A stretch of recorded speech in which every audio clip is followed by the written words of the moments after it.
You're listening to Unkillable. If you didn't kill us last night, we are unkillable. Hosted by Brandon Tierney.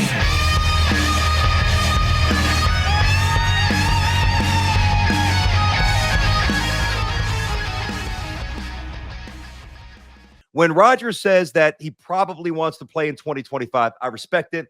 I'm not in the business of denigrating legends. He's an all-timer. Maybe, when you think about it, Willie, all-encompassing, maybe the most talented quarterback ever to play the game. The mind, the throw when he was young, the wiggle, phenomenal. He's not the same guy. It's my opinion that they should not let him make that decision. I would move on from Rodgers. Are you with me, or do you think there's more in the tank and you roll it back? Where are you with Aaron? Yeah, I think we're on the same page. I think right now, to evaluate Aaron Rodgers in a nutshell, I think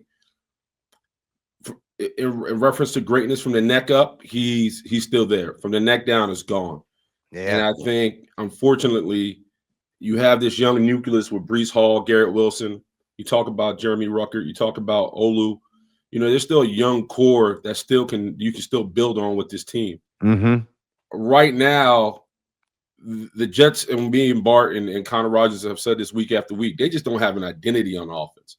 And I thought the biggest mistake the Jets did when they when they brought Aaron Rodgers in, they not only sold their soul to him, but they thought Aaron was going to be the end all be all. Yep. Not really investing in the fact that this man is going to be 41 in December, right? He's coming off Achilles. Nobody saw that coming. You have an offensive line that's riddled with injuries. Valid. I love Morgan Moses, big homie. I love Tyron. I love all those guys. Those guys are battle horses. I actually see myself in a lot of those guys because when I got to the Jets, I was dealing with some issues and I kind of had to play through it and kind of fight like a dog through it. With all that said, you know, this scheme right now offensively is just stagnant and stale. It's old. And, you know, Bart Scott has said it time after time. The rest of the league is advanced. They've caught up, you know, and they're, you know, when you take away the shifts and motions and you allow a defense to flat out see what's in front of them and react and communicate, you know, people are ahead of the gun when it comes to the Jets. And the Jets are always playing from behind. They're never in front of the chains. So there's a list of things. So I'm with you.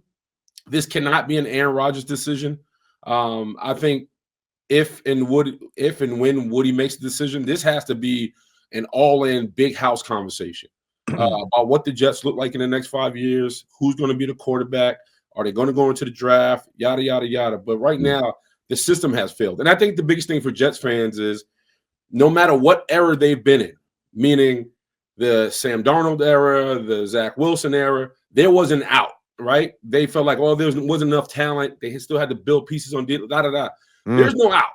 No. This is rock bottom. If you want to look, this is rock bottom for the Jets because they've never had this many veterans. They have a Hall of Fame quarterback. They have a damn near a Hall of Fame dynamic duo at receiver. And then you talk about the pieces they have on defense with Sauce and CJ, Jermaine. So there's enough there to go win games. This team shouldn't be in this position right now. And here we are. So this has to be a total rebuild.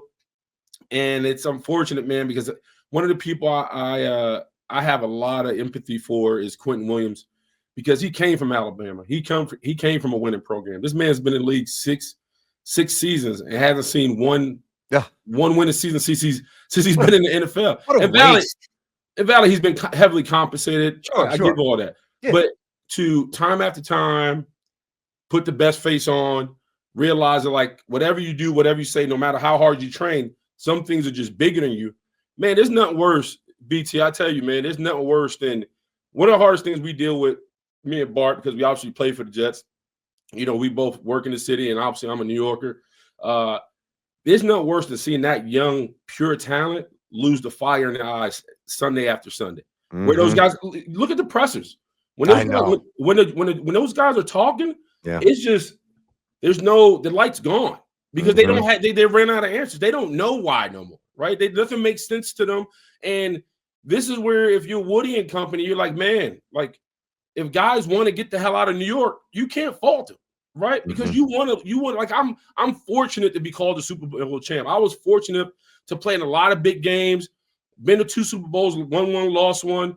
You know, I can go to bed at night knowing I gave it my all and played one of the historic franchise. That's what you want, right? There is no level past this. This is it. So those guys leave college, get into the NFL, to the Jets, and they're told this class, right? You're talking about the Sauce and the Quintons and Elijah Veritakis. This class is going to be that's going to turn the whole thing around, and here they are. And so those guys I have a lot of empathy for, because I can tell right now they're just out of answers from a talent standpoint. They're not in a rut. I agree. They need direction, and they need a quarterback who can win, right? Like Aaron right now physically just can't do it, and that's the hardest thing from a ball player, to look yourself in the mirror and tell yourself, "This is it, kid." You know what I mean? You've been playing this game since you were 7 years old. Now you're 41 years old, and what the guy on tape you don't recognize no more. Nope. I've been there. Like it's heartbreaking. Like when you start doing things on film, you're like, I don't even know why I did that. Like when your coach is like, that's not why we pay you to do that. You know what I mean? So that's where Aaron's at. Like, you look at Aaron's pressers. Like, they ask him question when it's Samini and those boys, and they start leaning on him.